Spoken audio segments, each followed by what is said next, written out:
वह देखो देखने में ही गुंडा लगता है। कपड़ों को देखकर ही लगता है गंवार होगा।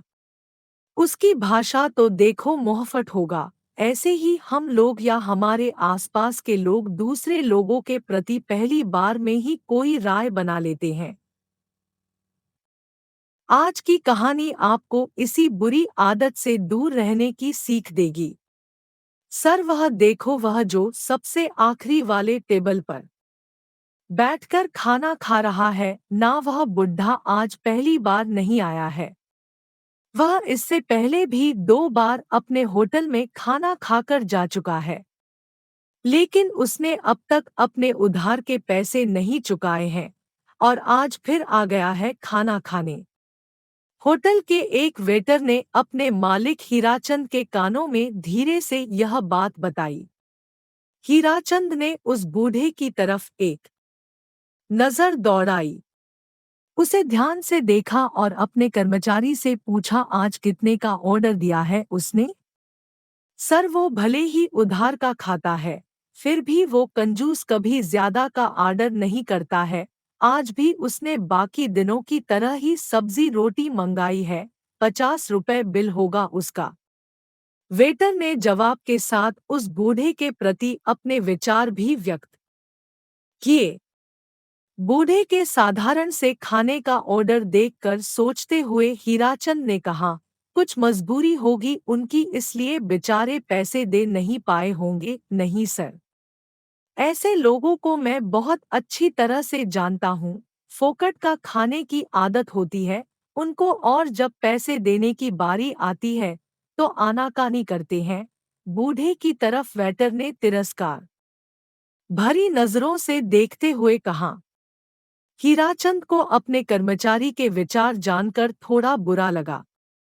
उन्होंने कहा, अच्छा ठीक है, तुम जाओ, मैं देखता हूँ क्या करना है। हीराचंद ने एक बार फिर उस बूढ़े की तरफ गौर से देखा। बुढ़ापे की वजह से चेहरे से जा चुकी चमक हीराचंद इतनी दूर से भी महसूस कर पा रहा था। बड़े ही साधारण कपड़े पहने थे उसने, कुर्ता पजामा और कंधे पर गमछा डाल रखा था। अपना खाना खत्म कर वह बूढ़ा सीधे काउंटर की तरफ हीराचंद के पास आकर खड़ा हो गया और बोला, साहब कितना बिल हुआ मेरा? पहले का उधार जोड़कर बताइए। हीराचंद ने उसका पहले का और आज का बिल पहले से तैयार करके रखा था। बिल उसके हाथों में देते हुए हीराचंद बोला, 150 रुपए। बिना किसी सवाल के उसने अपने कुर्ते के जेब से 200 रुपए की नोट निकाली और हीराचंद के सामने काउंटर पर रख दी। हीराचंद ने पैसे उठाते हुए बूढ़े से पूछा, अंकल आप यहीं कहीं पास में रहते हैं क्या? नहीं बेटा, मेरा घर यहाँ से बहुत दूर है, उसने कहा। फिर आप अक्सर इतने दूर खाना खाने कैसे आने हो? हीराचंद ने फिर से पूछा। मैं यहाँ पास के एक शॉप में लेखपाल का काम करता हूँ। जब जब मैं टिफिन नहीं लाता तब तब खाना खाने तुम्हारे यहाँ आ जाया करता हूँ।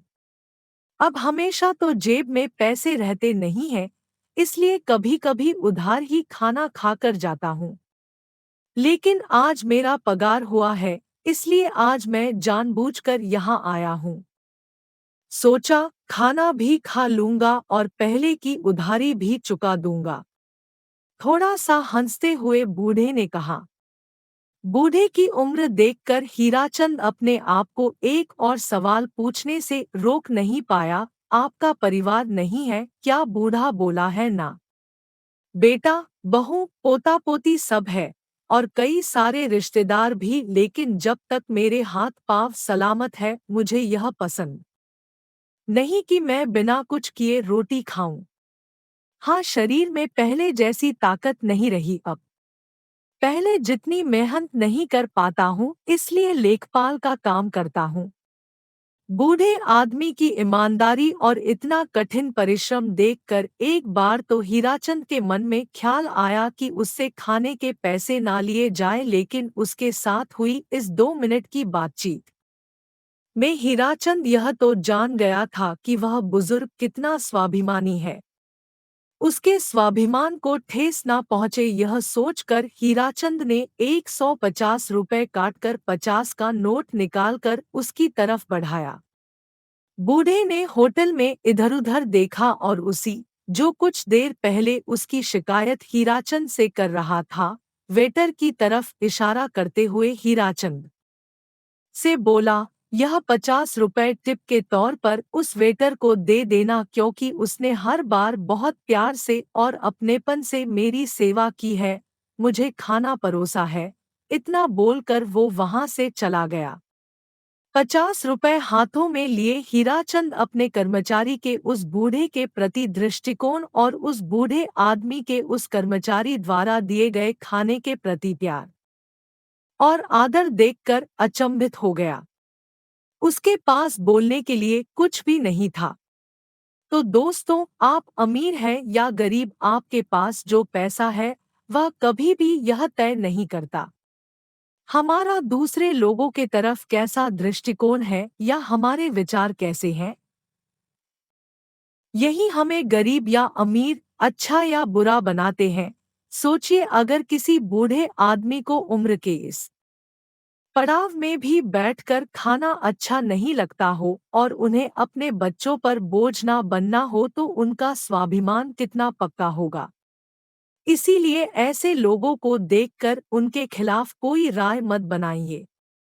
पहले उनको जानने की कोशिश कीजिए।